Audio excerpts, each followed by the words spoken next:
Muchísimo haber aceptado esta invitación, señora ministra. Sea usted bienvenida a Cuarto Poder. Muchísimas gracias. Sol, Augusto, encantada de estar en Cuarto Poder.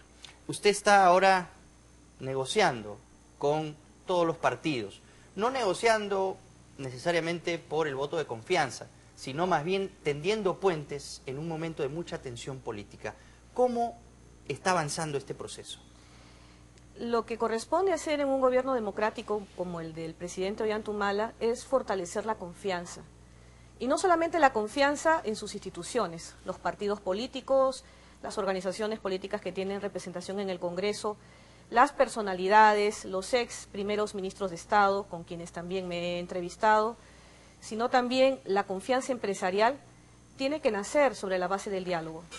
Y más allá de lo que pase el 20 de agosto, más allá que los integrantes de las bancadas de oposición, que desde el saque, desde el inicio de este gobierno, nunca han dado el voto de confianza a ningún gabinete, nada indica que me lo van a dar a mí. Pero es mi obligación como primera ministra gobernar con el presidente Humala, ayudarle en la gestión pública a favor de todos los peruanos y peruanas. Acá no hay camiseta política y por tanto continuaré este diálogo para fomentar esta confianza que es necesaria de cara ya a los 24 meses de salida del gobierno de Gana Perú. Señora ministra, ha dicho usted que el Congreso nunca ha dado su confianza al gabinete. No, ¿Se refiere las bancadas de oposición. Las bancadas de oposición. Bueno, pero al final, para lograr el voto de confianza siempre ha tenido que contar con aliados porque ustedes no tienen una mayoría absoluta que les permita tener la confianza por sí solos. La bancada de Gana Perú, de hecho, es cada vez más pequeña. Ahora, más que nunca, ¿no? Necesitan alianzas. La pregunta es, lo que se negocia o lo que se conversa, ¿son siempre simplemente concesiones políticas o algún día se va a comenzar a conversar sobre lo que realmente es lo que debe merecer la confianza, que es el plan que presenta el primer ministro para ver cómo se van a regir los destinos del país en los próximos meses? Pero ten la certeza, Sol, ten la certeza, Augusto, que todas mis conversaciones, todas, con los líderes políticos, con los representantes de los partidos políticos, con las personalidades del medio, son precisamente en base de los cuatro ejes sobre los cuales se basó el discurso del presidente el 28 de julio. No podemos abarcar más. Les he señalado primero la vocación de democracia y de diálogo de este gobierno y aquello que apuntamos a hacer en los próximos 24 meses. No he ido a ofrecer nada más que el trabajo en conjunto, una agenda política nacional que conlleve la sumatoria de todos los peruanos sin tener que ofrecer nada a cambio, porque yo no me quiero hipotecar, además no estoy autorizada a hacerlo con ninguna fuerza política que no sea el trabajo que hace este gobierno dentro de estas líneas matrices que son la educación, la salud, la seguridad ciudadana y lo que voy a insertar en el voto de investidura el 20 de agosto en mi discurso, que es la lucha anticorrupción. Justamente sobre eso acaba de decir usted que no va a agregar nada de alguna manera al discurso del presidente, pero se criticó al discurso del presidente que no diera suficiente importancia o énfasis a algunos temas, como por ejemplo el tema de la seguridad o el tema al que ningún gobierno le ha dado suficiente importancia, que es la creciente informalidad de nuestra economía y en general de nuestra sociedad, donde no se respetan leyes, donde la gente no paga impuestos. Dentro de su plan, ¿existe alguna oportunidad de que se le dé prioridad a estos dos aspectos que realmente cambiarían nuestro país si alguien los tomara entre sus manos? Informalidad y seguridad. Por supuesto. ¿Qué plantea usted para la reducción de la pobreza en el Perú, la creación de los empleos, del empleo decente y digno sobre la base de la actividad privada, son las dos grandes líneas matrices, los objetivos que se trazó desde el inicio del gobierno del presidente Humala. Hay que recordar que llevamos 54 meses consecutivos de crecimiento del empleo formal. 54 meses. Ese crecimiento no ha bajado. Queremos revertir la informalidad del trabajo. La informalidad, de los trabajadores que todavía no se encuentran bajo planilla y no gozan de los beneficios laborales. Pero eso se hará reduciendo los costos, sobre todo en los sectores de producción, reduciendo esta tramitología que no permite a las empresas en general, ya sean pequeñas, medianas o grandes, continuar haciendo negocio para poder dinamizar la economía. Ese día, en el voto de investidura, yo tendré que explicar cómo vamos a lograr que estos grandes ejes que el señor presidente se ha comprometido en los 2 últimos años que quedan de su gobierno van a poderse materializar, con cifras que puedan ser escudriñadas por formas y técnicas que puedan ser motivo de crítica y que sin duda nos darán la razón que estamos yendo por un buen rumbo en el país. Vamos a revertir la informalidad del trabajo con las cifras que las hemos tenido hasta el día de hoy.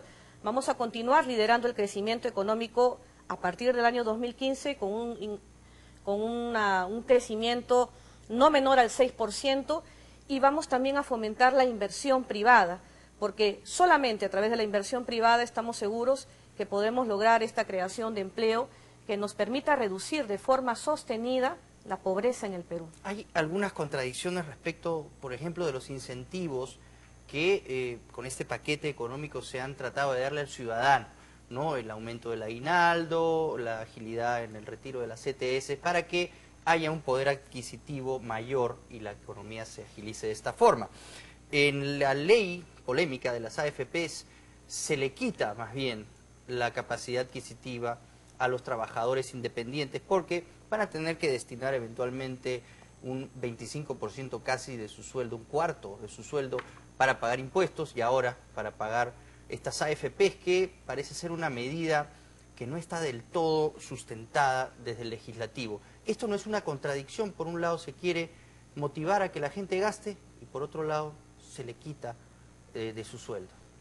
Bueno, con respecto a la política fiscal del gobierno del presidente Humala, diversas calificadoras de riesgo mundial han señalado que esta es una responsable, una sana forma de llevar, de conducir nuestra política fiscal, y que nuestra macroeconomía es tan sólida que solamente ver las cifras de tener una inversión de alrededor del 28% de nuestro Producto Bruto Interno, superior a Corea del Sur y superior a Singapur, nos hace señalar que vamos por buen camino. Pero sobre Con las respecto, AFPs, con respecto a los pero, aportes de los trabajadores menores de los 41 años, es necesario, Sol y Augusto, fomentar una cultura del ahorro previsional. Es discutible, los porcentajes pueden ser discutibles, las gradualidades que se han establecido a través de una norma modificatoria en el último año. Es discutible la Todo obligatoriedad eso en un puede ser trabajador discutible, independiente. pero en lo que sí estamos ciertos es que debemos empezar a ahorrar para la vejez. Creo que esto no es un experimento exclusivo del Perú. Ya los países de América del Sur y muchos otros países prósperos también fomentan la cultura previsional. Ahora, esto ¿Eso se significa está viendo, que van a insistir con esa esto se está posición? viendo en el foro del legislativo, y en el foro del legislativo se dará el gran debate y estaremos pero a usted apostando le parece que resuelva el está Congreso bien, de la República. ¿le parece que está bien hecha esta ley? Me parece que ha habido tiempo para su debate y los aportes que han debido darse. ¿Por qué esperamos siempre la hora nona para señalar que no estamos dispuestos a acatar una ley? Esto no es un dispositivo exclusivamente del Poder Ejecutivo. Esto ha sido llevado al foro parlamentario, ahí se discutió, hubo una prórroga de un año, en ese año hemos podido informarnos mejor de los alcances de la norma. Ahora, hay que resaltar Claro, pero también... el impulsor, que es Jaime Delgado, Pero hay que se fue resaltar pateando también el tablero, ¿no? que este ahorro para nuestra vejez, este ahorro previsional, no es, por ejemplo, como lo de Fonavi, donde prácticamente te descontaban de tus ingresos para que el Estado de ese dinero pudiese construir las carreteras y los hospitales. El dinero que te ahorras y que puedes elegir entre una ONP o una AFP será exclusivamente tuyo. Es intangible el dinero de una persona que ahorra a través de una AFP. Pero como repito, esto está en el foro del legislativo y ahí se tendrá que dar el gran debate si la norma merece o no ser modificada o suspendida sus efectos. Regresando al tema del legislativo, ya que usted ha tocado ese tema, tiene usted que presentarse ante un Congreso que cada vez se encuentra más atomizado, y en los últimos tiempos varios miembros de la bancada de Gana Perú se han apartado. Frente a esto, las cosas se ponen más calientes aún con las declaraciones de Daniela Bugatás, que ha dicho que las ratas abandonan el barco al cuarto año. ¿Qué tiene que decir de esto? Bueno, el propio Daniela Bugatás lo ha señalado en su cuenta personal de Twitter, que sus declaraciones son a título personal, que de modo alguno y que nadie tiene por qué sentirse aludido, pero la verdad... De modo alguno comprometen la versión oficial de la bancada de gobierno ni la del Ejecutivo. Nuevamente, porque señora no ministra, ha sido dicha. complica las cosas para usted, Perdón. que está a puertas de ir a pedir Las el voto de declaraciones confianza. de Daniela Bugatás no han sido dichas por ningún directivo portavoz de la bancada de Gana Perú, ni tampoco de los voceros oficiales del Poder Ejecutivo, que somos tanto el señor presidente de la República como esta primera ministra. Pero complica De las manera- cosas, no es una buena estrategia política y Daniela Bugatás es un representante muy importante del partido del gobierno. ¿Por qué hizo estas declaraciones minándole la cancha a usted tan cerca de pedir el voto de confianza del Congreso? Era innecesario. Yo creo que uno puede disentir siempre, y más aún dentro de una organización política, pero esta siempre se debe dar con altura. Y estimo y aplaudo en todo caso las declaraciones formuladas el día de hoy del directivo portavoz, por ejemplo, de la bancada que se ha sentido aludida, de Dignidad y Democracia, el congresista Juan Pari, que ha señalado que estas declaraciones del congresista Daniela Bugatás de modo alguno condicionarán el voto de confianza y que al igual que todas las bancadas del Congreso escucharán el discurso de investidura, en este caso mío como primera ministra, y en mérito a eso juzgarán. Ahora, Eso independientemente es bueno, en una democracia eso implica un grado de responsabilidad de la clase política. Independientemente de las declaraciones de Daniela Bugatás, que todos sabemos que es apasionado y que suele decir las cosas tal como las piensa, lo cierto es que esto de que los congresistas se le estén yendo de la bancada es el asunto del fondo, ¿no? Mira, es mérito también para el partido de gobierno todavía permanecer con una bancada con 35, 36 miembros. De 47 originales. Sí, pero ¿Pero qué pasa? en su mayoría seguimos siendo una bancada sólida dentro del Congreso.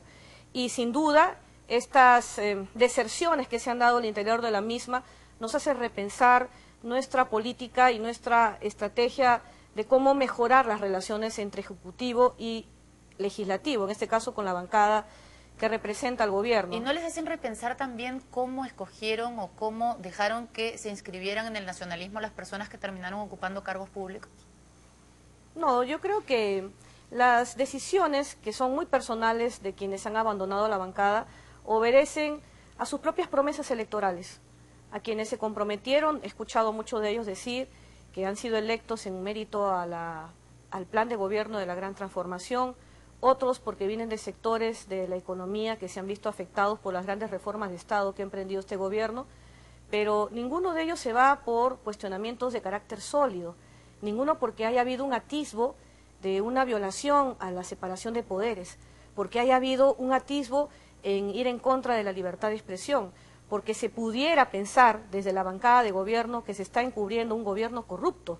Nada de eso ha sucedido. Cada uno ha Incomodaron tenido las motivos imposiciones diferentes para alejarse de la bancada y lo que han encontrado es un colectivo en los cuales ellos se pueden acoger para continuar teniendo existencia dentro del Congreso. Ellos se Sus sintieron- fundamentos pueden ser legítimos o no, el asunto es que son representantes también del pueblo. Ellos se sintieron que no los habían tomado en cuenta, que había habido una imposición desde el partido, de parte de Nadine Heredia, y esto generó también un conflicto entre una importante representante del Ejecutivo, que es la vicepresidenta Marisol Espinosa, y usted. Ella le dijo, respetos guardan respetos. ¿Usted se ha acercado a ella últimamente? supuesto. ¿Han tenido alguna conversación reciente en la cual han podido arreglar esta disputa dentro del partido? No ha habido ninguna disputa. Te reitero, Augusto, en política, así como en todos los campos de la vida, podemos disentir, podemos no estar de acuerdo, pudiera no haber unanimidad de criterios, pero siempre podemos discutir con altura. Y en el caso de Marisol Espinosa, que es nuestra vicepresidenta y una parlamentaria de mucha ascendencia a nivel de Gana Perú, existen las mejores relaciones. El presidente hace poco estuvo de viaje para la Asunción por un segundo periodo en el mandato del presidente de Colombia, Santos, y yo tuve que tratar con ella algunos temas propios del despacho presidencial en mi calidad de primera ministra, y las relaciones son óptimas y con el respeto mutuo. Bueno, muchas gracias, señora primera ministra, por haber estado aquí con nosotros. Esperamos que en el voto de investidura se tomen en cuenta verdaderamente los temas importantes, que es decir, los planes que va a plantear usted como jefa de gabinete para los próximos meses en el país. Gracias, Sol, gracias, Augusto. Gracias, Te ministra. escucho. No queríamos dejar de preguntarle sobre el lamentable fallecimiento de Henry Pease. Sí, precisamente quería dirigir estas últimas palabras haciéndole llegar en nombre del gobierno, del presidente Humala, y en nombre propio nuestras más sentidas condolencias a la familia de Henry Pease García. Henry Pease fue un hombre de línea, un hombre que supo mantener y defender hasta el final sus convicciones religiosas.